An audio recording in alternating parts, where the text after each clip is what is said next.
secret of the Golden Empire. This is 17 News at Sunrise. Good morning. Right now at 5, terror on campus in Santa Clarita. The latest as the community comes together to remember the 2 teenagers who were killed as the search for a motive continues. Day 2 of public hearings in the impeachment inquiry. We'll take you to Capitol Hill as former Ukraine Ambassador Marie Yovanovitch gets ready to testify in about an hour. Meantime, here at home today is all about making wishes come true for local children fighting critical illnesses. We'll introduce you to little Jordan Phillips, who recently had her wish granted, and tell you how you can make other wishes come true. This is Friday, November 15th, 2019. Good to have you with us. I'm Maddie Jansen alongside Alex Fisher. And as we head off into the weekend, I think I'm finally feeling a little shift outside. It's a little cooler this morning. Yeah, it's starting to feel like more like fall, where we should be for this time of year. Let's take a look at your forecast for the first time on this Friday with Vanessa Dillon in this morning for Kevin. Good morning, you guys. Yeah, it's slightly cooler, but we are going to see things warm up in the later part of the week. I'll get into the details coming up right now. But right now we are expecting a high of 53 degrees today. So yeah, pretty chilly today. And we're also going to see our sunrise at 6:31 this morning, sun setting at 4:50 later this afternoon. Right now, Bakersfield 50 degrees if you're making your way out the door, 83% humidity levels, pretty calm winds out there. So definitely great news for us. As far as the rest of the day goes, we are going to see things stay pretty steady in those high 50s, even low 60s throughout the afternoon. In our region, Tehachapi, we are seeing cooler conditions. Of course, 34 degrees, 81% humidity levels, and we're also seeing calm winds out there, and we start to see things warm up slightly. We're still looking at those cooler conditions in the mountain areas. We are expecting to see those high 50s pretty much throughout this afternoon and cooling down again by later this evening at 47 degrees. But I'm going to talk a little bit more about what we're expecting later in the week. Right now, I'm going to go ahead and send it over to Alex for a look at traffic. All right, thanks, Vanessa. Taking you outside for the first time this morning to the 99 near 7th Standard, and it's looking pretty clear on that side of town. Everything else around the county also looking great to start off your Friday morning. We'll have another check coming up in about 15 minutes. It was a day of terror in Santa Clarita. A student opened fire on a high school campus, and last night the community came together to remember the 2 teenagers who were killed. Here's a look at last night's vigil. The shooting happened yesterday morning at Saugus High School. Sheriff's officials say it took just 16 seconds for the gunman to shoot 5 students, completely unloading his firearm. Then he turned the gun on himself. He was wearing black sunglasses at the time, and he looked like very familiar. And then he shot 2 people, and I saw that happen. I just saw him fire 1, 2, 3, and then I knew it was like, I need to get out of here. And like, we looked at each other. 2 students died at the hospital. The gunman remains in critical condition. Investigators say they're still not sure what motivated the shooting.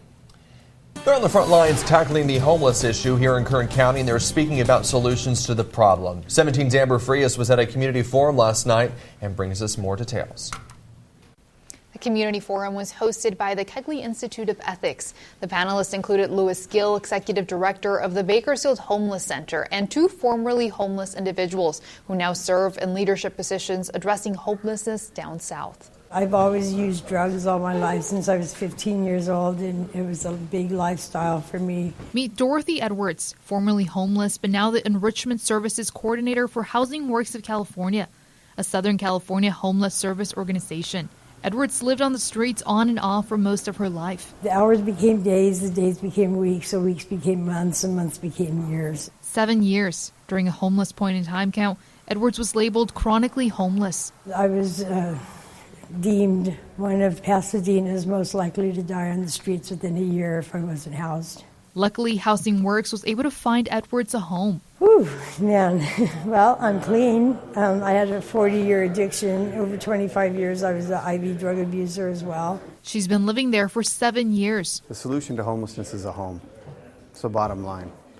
But how somebody gets to stay there is that they build community, and that means that they have somebody that cares about them and they believe that that is true. That was the main focus of Thursday night's homelessness discussion at CSUB. You take someone directly from the street, provide them with immediate housing, and you also provide intensive support and wraparound services, and that by virtue of having 4 walls and a roof over your head, that you begin to stabilize, and because of the support attached to you, you begin to get better. Sean Morrissey was also once homeless.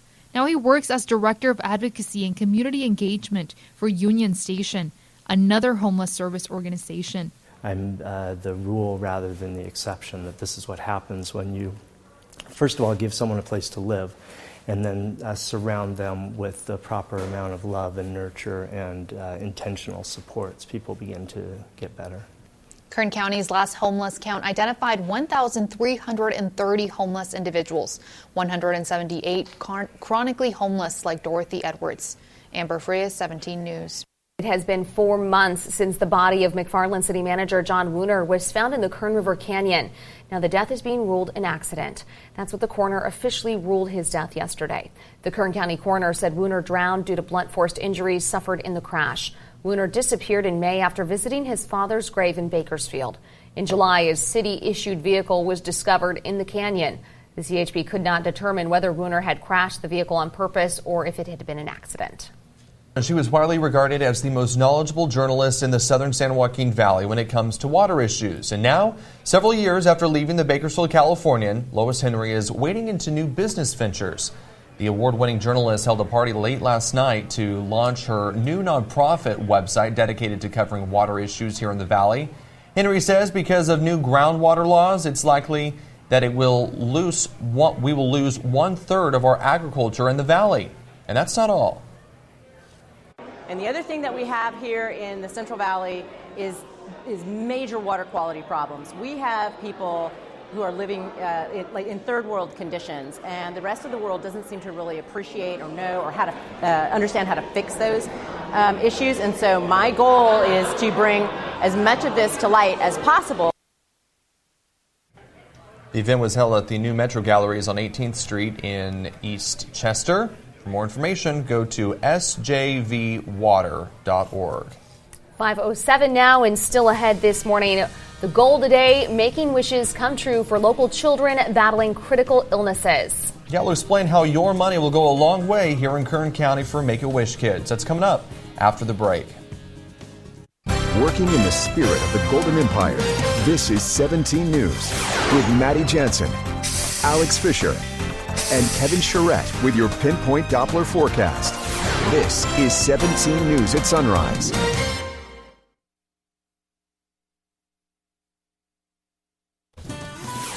And day 2 of public impeachment hearings begins in about 40 minutes on Capitol Hill. This time, America's former ambassador to Ukraine will appear before the House Intelligence Committee. 17's Eitan Wallace is joining us with a little preview of what we can expect her to say. Of course, we've already heard some of her testimony released in those transcripts last week. Yes, we have, and it really should be an interesting day on Capitol Hill today. That, of course, would be former Ukraine ambassador, I should say, Marie Yovanovitch. And now you see her here on screen.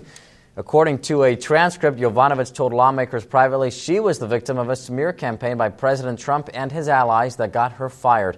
She said she felt threatened by the president and by his comments criticizing her during his July phone call with Ukraine's leader, and the president now says he barely knows her. Also today, career State Department diplomat David Holmes will testify. His testimony will be behind closed doors, though. That is important to note. And he told his boss he overheard a phone conversation between President Trump and European Union Ambassador Gordon Sondland discussing Ukraine investigations. President Trump said he does not remember having that conversation. Now, Democrats and Republicans are weighing in on the impeachment inquiry. What is the president has admitted to and says it's perfect, I said it's perfectly wrong. It's bribery. I'm really over with this. This whole thing is a joke. It's been very unfair, very hard on my family. Me, it's my whole life. It's crazy. Now, today's hearing comes 2 days after the first hearing took place on Wednesday. Then 2 diplomats appeared before the House Intelligence Committee. Bill Taylor, the top U.S. diplomat in Ukraine, and George Kent, a senior State Department official in charge of Ukraine policy. This is the 4th time in American history Congress has launched an impeachment inquiry against a president. And a reminder, impeachment is the process by which Congress can put certain officials, including the president, if they can indict him. But before a House vote to proceed with the trial and the Senate can proceed, there first must be an inquiry or an investigation into the allegations. The Constitution lays out a broad scope of offenses that can lead to impeachment. And in this case, those offenses can include treason, bribery, or other high crimes and misdemeanors. And in this case, the impeachment inquiry was launched following a phone call between President Trump and the president of Ukraine. The question now, did the president pressure Ukraine to dig up dirt on rival Joe Biden in exchange for military aid? So if the House votes to impeach a president, that does not automatically mean the president will be recalled from office. Only the Senate can do that with at least 67 voting in favor of removing the president. And of course, we will have a local reaction. Heroes in Helmets and Make-A-Wish has helped dreams come true for so many children here in our community. Including the wish of 7-year-old Jordan Phillips. 17's Tabitha Mills is joining us this morning as we kick off our Heroes in Helmet day-long fundraiser with a little more on little Jordan's wish. Good morning, Tab. That's right. Good morning, Maddie and Alex. This story is a representation of where your money goes when you donate to Heroes in Helmets and help Make-A-Wish. It goes to little girls like Jordan Phillips, who loves dragons and dinosaurs and just wants an opportunity to forget about her disease for a day and live her dream. Action. Meet Jordan Phillips. I love the news. I love the news. You're such a ham. As her mother said, she's a ham. Jordan was born with chronic kidney disease, stage 3. At 4 years old, she was diagnosed with... It's a big word. Focal segmental glomerulosclerosis, which is FSGS is what we all call it. Although Jordan is stable at FSGS stage 3, she is medically fragile. Doctors, nurses, testing, the hospital, things this 7-year-old is all too familiar with. Her nephrologist says once she hits stage 4, she will get a preemptive kidney transplant. Jordan is a big fan of dinosaurs. Her favorite dinosaurs. T-Rex and Velociraptor. One, because I love the Velociraptor because one of their names are blue, and that's my favorite color. If you didn't catch on, she's also a fan of the Jurassic Park movies and Harry Potter because of the fire-breathing dragon. Dinosaurs and dragons are pretty much the same, just because dragons have the wings. Not to mention that whole fire-breathing part. That's why Make-A-Wish stepped in to send Jordan and her family to Universal Studios in Orlando, Florida. To go see the dragon on Green Got. On the green Green Got. What? On the bank. Yes, on the bank. From Harry Potter. Mm-hmm. From Harry Potter. She loves dinosaurs, and dragons are the closest thing to dinosaurs, so she just wanted to see it breathe fire. It just looked cool. And it looked cool because it breathed fire. Plus, Jordan got the opportunity to step into Jurassic Park. Yeah, we saw my favorite dinosaur. Oh, yeah. The Velociraptor. She got to train Blue. Just the smile on her face. It was ear to ear. And seeing her not have to worry about appointments, getting poked and prodded at. She did pretty much whatever she wanted to do. And just seeing her have wishes and dreams beyond what her original wish was that happened was just amazing. The best thing I could have ever wished for. It was a dragon dino dream, granted for one funny fighting kid. See you, folks. And cut.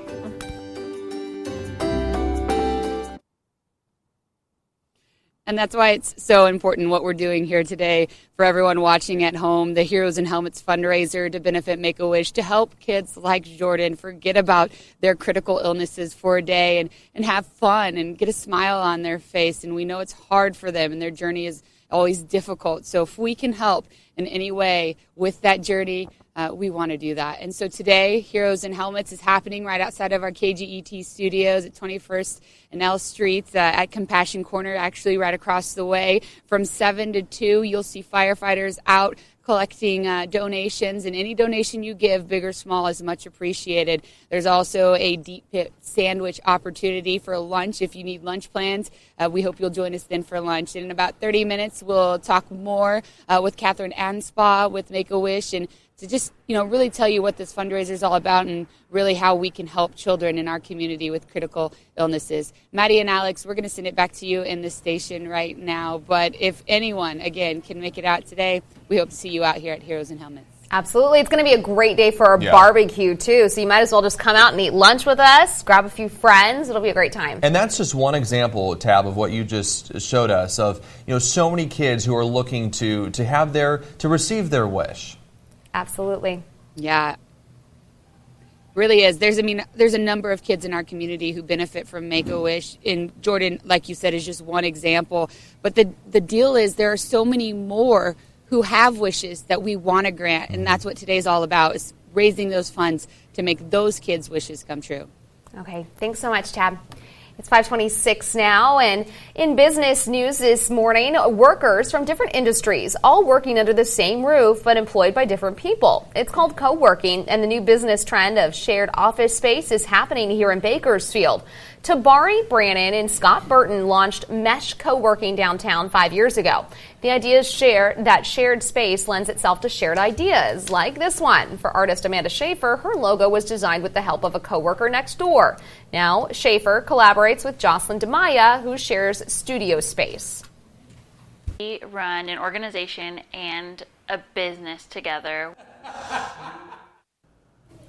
While it seems like a lot of collaborations going on, the idea of co-working is growing slowly here in Bakersfield. But now Bitwise is moving in, as 17 News reported earlier this week. The Fresno-based tech company is trying to revitalize downtown Bakersfield with a new 40,000 square foot co-working space. This in addition to Mesh Co-working and Idea Hive, two companies already here in Bakersfield. For more information and on these co-working spaces, you can go to our website, kget.com.